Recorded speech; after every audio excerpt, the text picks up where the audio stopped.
to me, you look really young. Not very frequently you see young women in this space. How did you even get into that in the first place? Clearly my Botox is working. At the time, there were a lot of these Wall Street firms showing up at colleges that had dedicated finance programs. For me, I'm very curious about industries that generally have large total addressable markets. Your guys' target niche isn't even dealerships. So what made you guys kind of pick independent repair shops to put that focus into? Obviously, insurance is such a big part of the workflow. And then the remainder of that is independent auto repair. And you can have, if you're finding that customers are not getting results from using your product, that is generally a poor sign that you don't have something that somebody will be willing to pay for. That customer's not going to be around for a while.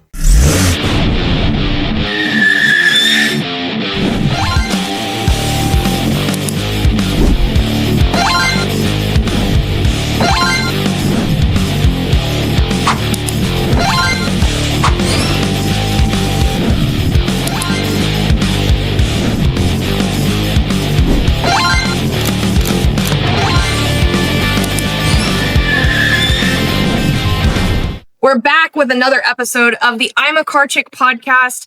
It's me, Shasta Haddock. You should know my voice by now. If not, where have you been? Really, where have you been? We have just bolted into Q4 of 2025. And I was just talking to this guest and I was like, guys, where did 25 go? Like, how did this happen already that we're in October? Like, number one, where did September go? Who was around for August? And where did the rest of the year go? So we're here in October now. So let's just soak it up while we have it. But without further ado, I'm going to bring you this week's guest. This is Lauren Langston. She is the president at a fun new company that I just learned about called Tekmetric. Hi, Lauren. Hi, Shasta. Thanks for having me today. I am so glad you're here. We had a chance to talk the other day. I got to know quite a bit about you, and I was like, okay, all right, she's super interesting. I got to share her with some people. So without going too deep into conversation, will you give us a little bit of your history and how what you were doing got you into the automotive space? Yeah, absolutely. So I'm rather new to the automotive world. My background is really in software. I've really spent the entirety of my career partnering with founders to help them build, scale, and grow their businesses. And I did that for the first part of my career, really as an investor. So I would spend time looking at companies that had built strong products, but didn't necessarily had enough capital to really get those products into market. So they really needed more money for their sales and marketing functions. And then within that, I specifically focused on companies that were building software for just one industry. And I've always been a big believer that if you can spend time building technology for just one industry, you can largely build better technology due to that focus. And so I did that for the first part of my career. And then along the way, one of the founders that I invested in said, why don't you get off the sidelines of investing and come do some real work? Help me build this company. And I largely agreed with him. I loved being an investor. You get to meet so many really cool people who have these great visions for what the world should look like in the future with their technology. But I have to say, it's a lot of fun really being in the game, helping these founders build their businesses day to day. So I ultimately joined that business as a startup, was there for almost 7 years. And now that company is a rather large technology business. And then last summer, I was starting to think about what's next. And I went back to this idea of, I love partnering with founders who are building great technology for a specific industry. And as part of that thesis, I met the Tekmetric team. So Tekmetric is software for the auto repair industry. They're doing some really cool things. And what, of course, is a very large industry. And so I got to know the founder, Sunil Patel, here over a few month period of time, and ultimately joined the business earlier this year as its president and COO. And it's been a fantastic year. And to your point earlier, it's gone by really quickly as well.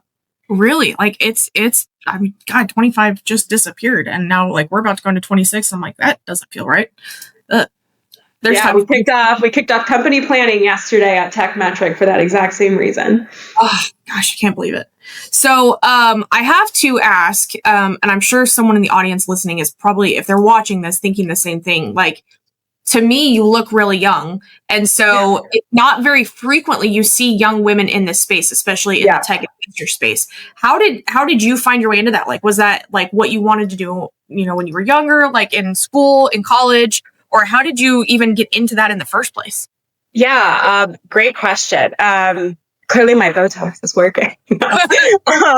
So I studied finance when I was in college. And at the time, there were a lot of these Wall Street firms showing up at colleges that had dedicated finance programs just to start to recruit those students to be interns. And so that's really where I started my career. So for me, I was very much so in an environment where there were few women in leadership roles. So I started my career as an analyst on a trading floor on Wall Street.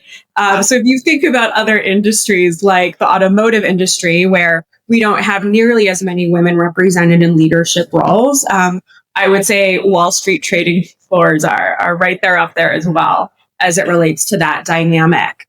From there, I started to recognize pretty early on that the companies that were ultimately going public at that point in time and that were most interesting to me were technology businesses. So very early on, I was advising companies on ultimately how to take their businesses public. And I almost started to work my way backwards, where I wanted to figure out, I was just curious about what were these people doing that ultimately led to building a company that was demanded, differentiated, and defensible enough across an industry such that that company could go through an IPO. And so I kind of worked my way backwards. And that's how I got into venture investing, because obviously that's where these technology companies need to start in order to be on the path to eventually do something as exceptional as an IPO. That's crazy. I mean, I can't even imagine. Like, I've heard stories about the Wall Street trading floors and how like hectic it is. I mean, I think we've all seen Wolf of Wall Street and that was, I mean, that it's high energy, which I mean, kind of matches the automotive industry. We're all high energy. We're all right, let's get it done. We're not waiting. We're very impatient people. So it makes sense that, eventually you found your way to automotive. How Absolutely. different would you say, like, you see the automotive industry now being inside of it than you did previously? Yeah. So I would say I've always had more like a personal connection to the automotive industry. So my grandfather spent his entire career working at Ford. I grew up in Detroit, Michigan. And so I've always had... This episode is brought to you by Epic BDC, your number one outsourced BDC solution. Check out more about Epic BDC by clicking the link in the show notes or visiting epicbdc.com. I've always more had this personal connection to the automotive industry, where this idea of my grandfather first, working in the plant and then working his way up to a plant manager and then ultimately overseeing multiple plants in Detroit was very much so the celebrated story in my family growing up. And so I would say for me, there's also been kind of a nice personal thing where I was able to, talk to my grandfather and tell him about something that I was doing in the automotive industry as a point of connection. But I would say generally, personal point aside, for me, I'm very curious about industries that generally have large total addressable markets. Obviously, so much money to the tune of trillions of dollars is spent on automotive repair. And like many other industries, like automotive repair, there's not a lot of great technology to ultimately serve industries like this. And so for me, it was one of the things that attracted me to automotive repair. There are a lot of cool companies in Silicon Valley building the next nifty AI feature that ultimately serves the technology firm down the street. But for me, I wanted to build technology for industries that have largely been underserved by technology in the past and that are frankly so much larger than some of these really niche technology industries that you see. So that's really the big thing for me that I had looked for both as an investor, but also as an operator. And it's a nice little bonus that that I was able to connect it back to something that had been a little heartwarming in my past. That is really cool. So Tekmetric, we were talking the other day quite a bit about Tekmetric. So one thing that kind of was like, oh, interesting for me was the fact that your guys' target niche isn't even dealerships. You guys are more focused on the independent repair shops, but there's not a lot of people. Like I've been to some independent auto dealer conferences, and that's even just still dealerships, but independents, and even more so getting more niche than that with the independent repair shops. There's not a lot of people who focus their attention on helping them specifically. So what made you guys kind of pick independent repair shops to put that focus into? Yeah, absolutely. So to your point, you can sort the world of automotive repair into dealerships for vehicles that are under warranty. You obviously have collision and body shops as well, where obviously insurance is such a big part of the workflow, the financial workflow that makes that industry hum. And obviously there are very unique needs.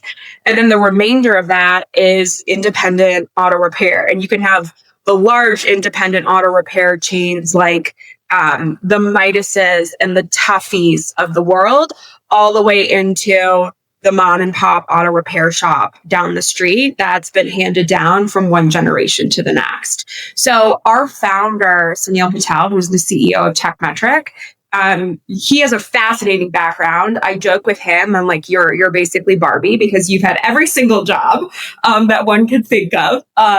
He was a doctor for a period of time. He's always been fascinated with cars. So for that reason, he left his career in medicine and ultimately pursued a career building out an auto repair shop in Houston.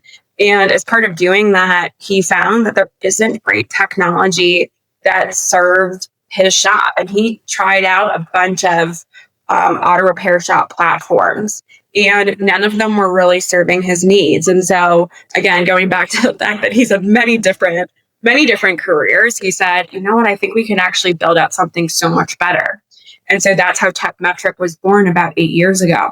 And if you look at technology companies that focus on serving one industry and serving that industry very well, most of those founders, we call them founders of vertical SaaS companies, industry software, they've come out of the industry. So if you look at Service Titan, for example, they're probably getting close to $1 billion in revenue today, and they ultimately serve the plumbing and HVAC and home services market.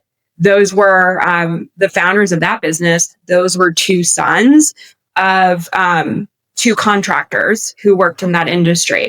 Or if you look in the construction space, it's the exact same thing, where you ultimately have these founders who were working in these industries, and they said, hey, there's probably a better way for technology to help best support this industry. So that's how Tekmetric got its start in independent auto repair. We've largely stayed in that space because there are so many independent auto repair shops in the United States and globally. So there are about 250,000 independent auto repair shops in the US today. So that is a very large market for Tekmetric to ultimately power.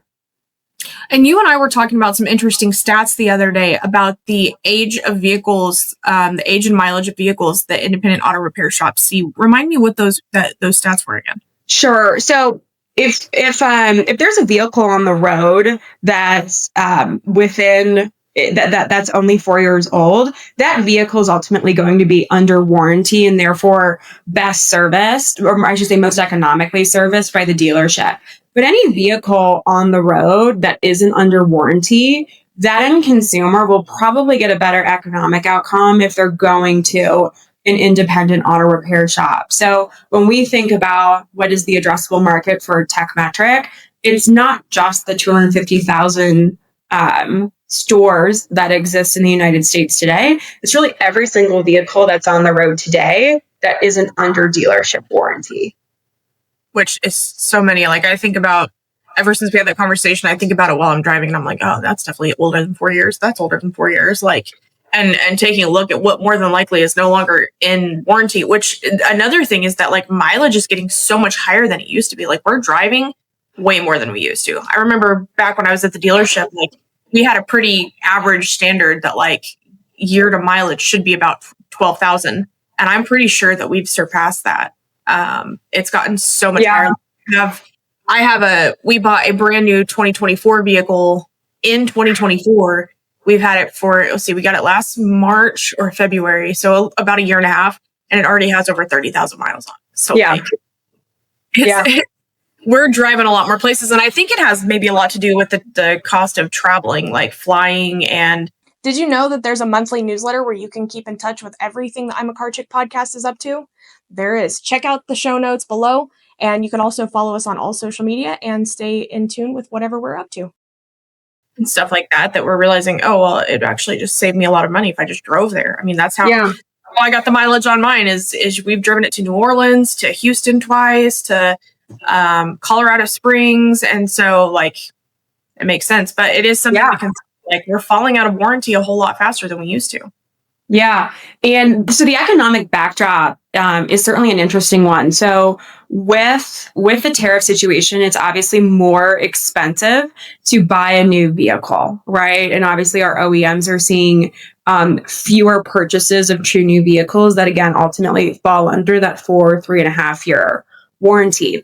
But at the same time, it's also becoming more expensive to repair a car due to the parts purchasing that generally makes up half of the value of a repair order. So we're almost in this middle area where it's too expensive to buy a new vehicle. Therefore, your vehicle falls out of warranty and therefore you become more dependent on the auto repair shop. But what we're seeing right now is actually more value accruing to the auto repair shop simply because it's the repair orders themselves are ultimately more expensive because you ultimately need to purchase parts that are impacted by tariffs. And then on top of that, we have a shortage of technicians across the United States as well. And obviously dynamics there make it so technician hours ultimately become more expensive as well. Yeah, it's funny. I have my son is 14. He's in his freshman year of high school. And it's something that I've talked with him about, like, hey, listen, automotive is very underserved. We need technicians. Like, I think right now he's on the path of wanting to become an electrician because my brothers are electricians and they make a lot of money. And he's like, that seems like it'd be a lot of fun. And he's good with math. But I'm like, hey, technician would be really good too. Like, you can make a lot of money there and we need them. Yeah. Like, we need them really bad. And that's been a problem for a few years. Like, I remember one of the first podcast episodes we did back in 2023 was about the shortage of technicians and how businesses were getting creative about finding them. And it's something that's come up on the show several times is, you know, what are you doing differently to get them? So it's one of those things that I don't see getting better. It's only getting worse for right now until we start being proactive about it. But it's interesting to know how that plays out within the auto repair shop and that it's affecting them too, and not just the dealerships, because it's a market that, while similar, isn't always exactly the same. Yeah, it's hard to find highly skilled technicians. And when you do have a highly skilled technician in your shop, it's hard to make it so they don't get burned out. And so we actually think about that quite a bit at Tekmetric. I mean, really the ethos of Tekmetric is how do we develop technology that ultimately delivers real financial results to our customers. So we think a lot about technician burnout. And one of the conclusions we've had is it takes way too much time to diagnose a vehicle. And if we're able to shift the amount of hours that technicians need to spend from diagnosing a vehicle to actually fixing the vehicle, that's a way that Tekmetric could have a positive impact on the industry and helping technician burnout. So it's one of the things that we're ultimately thinking about when we contemplate new product development. So what exactly is the product? Like, what is the offering of Tekmetric? Like, what is it that you guys are doing? How are you guys? I know we're saving the repair shop time and the tech time, but what exactly is it that you guys are doing? Yeah. So you can segment our product into 3 different areas. We really are an auto repair shop platform. So part of that platform is all the operational workflows that need to be supported by the shop. So an example of that would be when a vehicle comes into the shop, you can ultimately intake the car so much easier. So you can use our mobile app to scan the VIN, for example, and have that information automatically populate within your system of record, Tekmetric. You can automatically create a quote. You can automatically purchase parts. So the operations workflow largely lives within Tekmetric today. Processing the payment on behalf of the customer and making sure the customer has options for financing as well. For example, a lot of young people want to use buy now, pay later. And so Tekmetric supports all of the options for buy now, pay later for customers. And one of the things that we've seen for shops is for consumers that actually want to finance the repair of their vehicle, they're actually able to take on more work now. So it drives up the average repair order. And of course, that vehicle owner is ultimately able to finance the work that they wanted to get done in the first place.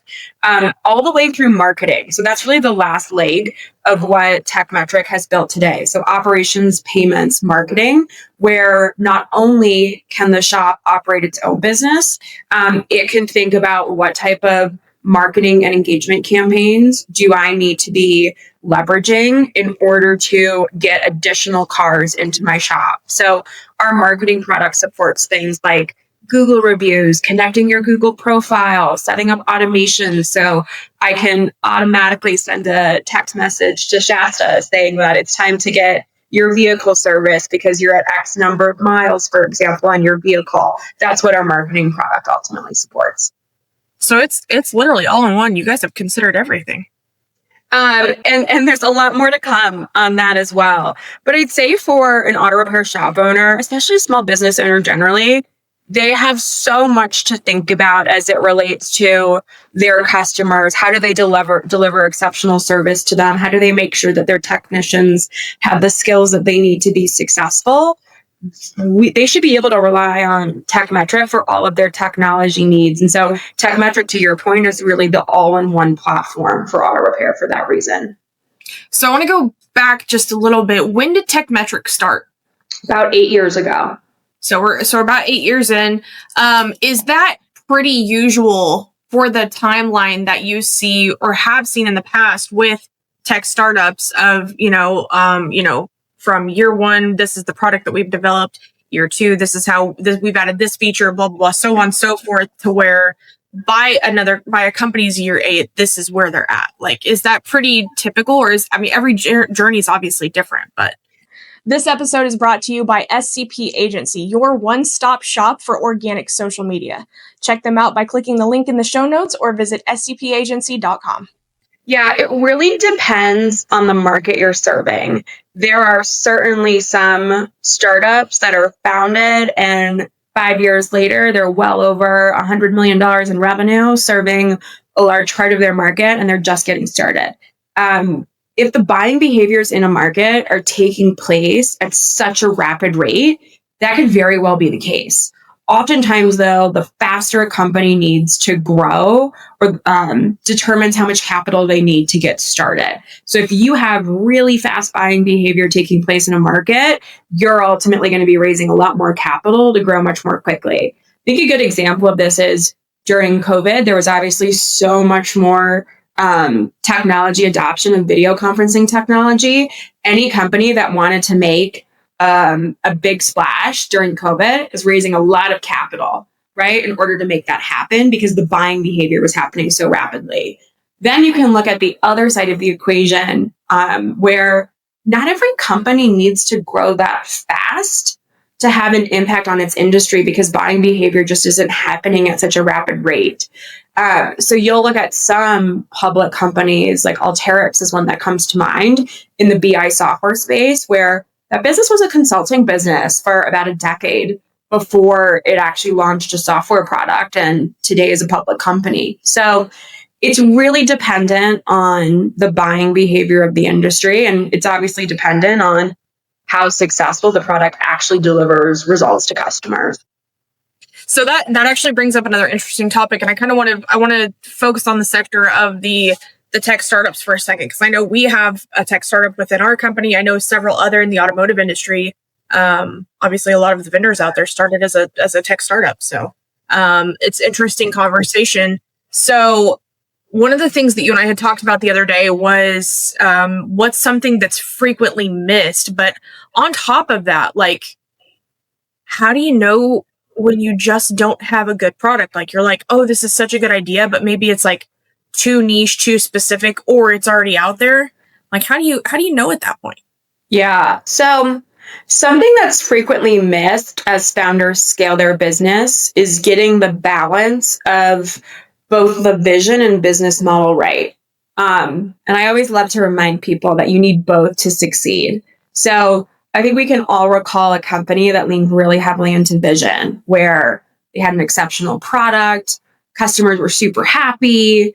Um, I would say a lot of meal delivery startups over the past 10 years fall into this category, but they didn't get the business model right. They didn't get the economics of the actual business right. And so, therefore, a lot of those companies aren't in business anymore. Whereas, conversely, as companies scale, they can also get rose colored glasses around how much money is coming into the business. And they can get really obsessed over the financial side, the business model side. And they can really lose sight of the fact that the only reason that the business exists is to deliver results to customers. And being able to scale a business well at different points in time in a company's life cycle is all about finding really that perfect balance between the vision side and the business model side to ultimately continue to serve customers really well. So that's a thing I see customers miss. I think the second part of your question is, when do you think that you might just not be getting it in the industry? We call that having product market fit. If you're finding that customers are not getting results from using your product, that is generally a poor sign that you don't have something that somebody will be willing to pay for. So you might have a product that people have interest in trying, but if actually using that product does not lead to some benefit in how they're running their business, whether it's driving revenue, productivity, or a combination of both, that customer's not going to be around for a while. Consumer companies will obviously have a slightly different framework, since as consumers, we tend to be less logic driven in how we make purchasing decisions. But for true B2B software, really logic around, does this product deliver financial results to the customer? That's a pretty sure sign of whether you're onto something or not. That's a really good kind of point to make there.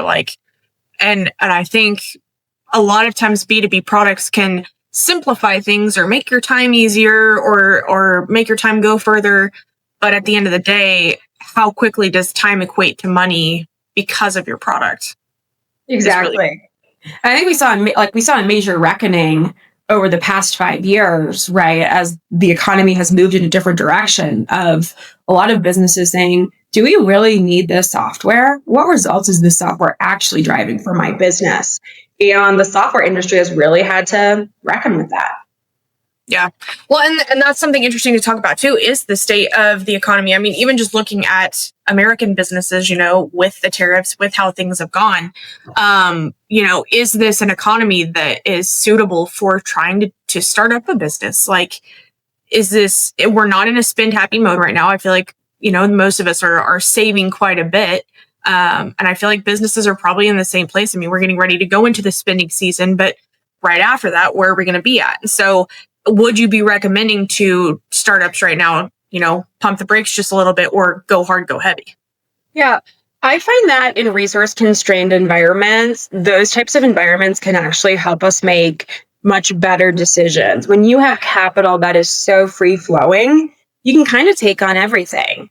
But then you end up with this product that isn't a very focused product. And when you're in a more resource constrained environment, you can be more thoughtful about how you think about trade-offs. For example, should you build feature A or feature B? You really have to know your market. You have to know what problems your customers are facing, what opportunities they care most about. You really have to understand the levers of their business to understand what drives results. So I find that more resource-constrained environments can actually produce much better companies. And if we look at the cohort of companies, you've made it this far, and I have to say thank you so much for listening. Please be sure to rate the show, whether you're listening on Apple Podcasts or Spotify, subscribe on YouTube, and of course on all social media channels. Light it up.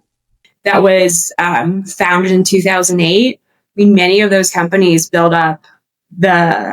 up the public software companies today. So I would say if somebody has an idea for delivering results to customers using technology, delivering results to a specific industry using technology, now's a great time to do it. I like that. What is I'm going to go super random for a second. What is one company that you wish you would have invested in but didn't? Gosh, how can I pick just one? I think Snowflake, right? Like, so Snowflake is not a vertical SaaS company. They are very much so on the infrastructure side of powering so many things that we do today. Frank Slootman is the founder of that business. He's a multi-time founder. Snowflake is an example of a company that was built in Silicon Valley around the time that I was making a transition from being on the investing side to the operational side. That would have been a very cool business to have invested in. I would say it's really fun for me to look back on some of the very early conversations I had with founders when they only had a few hundred customers or they were really just getting started on their go-to-market plans. It's really fun for me to look back for some of those companies that are now large public companies today, even if they weren't ones that I was able to get a deal done for. I like that. So keeping on the same path, you have a random $1 million to invest in any company right now. Where are you putting it? So what I would say is a theme that's interesting to me for now is the intersection of vertical SaaS and AI. I'm not interested in AI for the sake of AI. I do think we have a lot of AI investing going on that's more based on buzzword-like themes, if you will. I'm very interested in AI as it has true applied use cases. And right now, I feel like we're going to see a lot of these vertical SaaS companies, a lot of industry-focused companies that have a lot of data from a specific industry benefit from the use of AI. And I think a lot of these horizontal software companies are going to struggle. For example, Java at an engineering company means something different than if you're serving the hospitality and restaurant space. And so you have to be thoughtful about how you ultimately apply AI. So if I was investing $1 million today, I would look at what some of the AI industry specific, the AI vertical SaaS companies, what some of those companies are up to today. What do you think as far as the future AI? Wow, I can speak English. Future of AI. Future of AI. So we've seen a lot of fads come and go. And I'm pretty sure we can safely say this one's around to stay. But what does it look like? Is it you have your hands in a business a lot of the times. Is it this is going to replace our workforce? Is it this is going to help our workforce and have them do the things that they do best? Like, what do you see on your side of things as the future of AI? Yeah. So I think work's going to shift. I think we're going to move away from AI as a buzzword or AI that is more just something that people want to try out. And people are going to go back to this idea of making more logical business decisions as it relates to the software purchases that they make. So what that ultimately means is I think we're going to see AI as an infrastructure layer become more of a commodity, just as we saw that become true of hosting. For example, think of the AWSs of the world. We're going to have this infrastructure layer of AI that's more commoditized. Today, that's still expensive for businesses. There's definitely a race happening to the best of AI technology now. So it's going to be some time for that before that takes place. But I do think over time, we're going to think about this AI infrastructure layer just as we think about hosting. For example, it'll be commoditized and it'll have very similar economics around it. And then on top of that, as it relates to the experience that the business owner has or that a consumer has, AI is going to be in the background. So some of the mundane work or task-driven work that you and I have to do today, that will be automated, right? And it will ultimately free us up to think about some of the higher order tasks that we ultimately need to do. Also, we will have insights to make business decisions surface to us so much more easily. And so the pace of decision making will ultimately change. Certainly there are some jobs that focus on these more mundane, repetitive tasks today. Ultimately, the work will shift, though, where we're ultimately going to see more of our workforce needing to focus on some of these more higher order tasks. But there will be more work to do because the pace of decision making will speed up as well. I like that answer. And I think it's going to be up to everybody everybody individually to ask themselves, like, you know, how is AI going to help you or hurt you? And a lot of it has to do with how fast you're willing to learn it and all of the capabilities. I mean, itself, AI is, we've all said it is a buzzword, but in what ways are you using it to improve yourself, to save yourself time so that it doesn't come and, you know, kind of smack you out of nowhere and catch you off guard? All right. For my last question, I want to make it a real fun one. You could go anywhere in the world right now for a family vacation. Money and time don't matter. It doesn't matter what you have scheduled. Where are you going? Great question. Hard decision. I think I would go to Patagonia. So I'd spend some time in Argentina and Chile. I would do some hiking. I have a little baby. He's about 1 year old. So I'd throw him in the pack and we'd go hike Patagonia together. That sounds fun. I've heard that it's beautiful down there. It is very pretty. I've been there before and I'd love to return. What's your favorite part of being down there? Is it, I mean, for me, it would be like the food. Like, I love anything non-American food. So I would be in on the food. I think the scenery, how majestic the landscape is in Patagonia is probably my favorite part. But heading up to Mendoza for some wine and great food, right next door is also a great place to hang out. Oh yeah. Huge added benefit. All right. Before we hop off, if anybody wants to connect with you, ask you any questions, or just chat a little bit more, what's the best way that they can connect with you? Absolutely. You can find me on LinkedIn, Lauren Langston at Tekmetric. Perfect. Thank you so much for coming on the show today. This was a good conversation and one that I'm not used to having. So it was really interesting, and I hope that the listeners got some good stuff out of it. This was fun. Thanks, Shasta. Thanks. Guys, we'll catch you next time on the I'm a Car Chick podcast.